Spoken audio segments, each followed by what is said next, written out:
সাম্প্রতি আমাদের টাঙ্গাইলে ধুলের চর একটি মহিলা মাদ্রাসায় 25 জন ছাত্রীকে ধর্ষণ করা হয়েছে। অনেক মাদ্রাসা থেকে বলৎকারের খবর আসতেছে। এই কথাটি ফেসবুকের মাধ্যমে আমি বলাতে আমাকে অনেকে আক্রমণাত্মক কমেন্ট করতেছে। অনেকে বলতেছে, ভাই স্কুল কলেজে হয় দেখেন না। অবশ্যই দেখি। অপরাধ স্কুল কলেজ মাদ্রাসা যেখানেই হোক না কেন, বা রাস্তায় কারো বাসায় যেখানেই অপরাধ হোক, অপরাধ অপরাধী, অপরাধের শাস্তি নিশ্চিত করা হোক।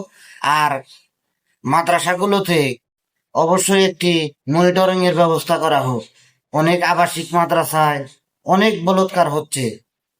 এই ধরনের ঘটনা যাতে না হয়, মাদ্রাসায় সর্বোচ্চ ধর্মীয় শিক্ষা দেওয়া হয়। সেখানে যদি এই ধরনের ঘটনা হয়, তাহলে আমরা মুসলিম হিসাবে অবশ্যই লজ্জিত।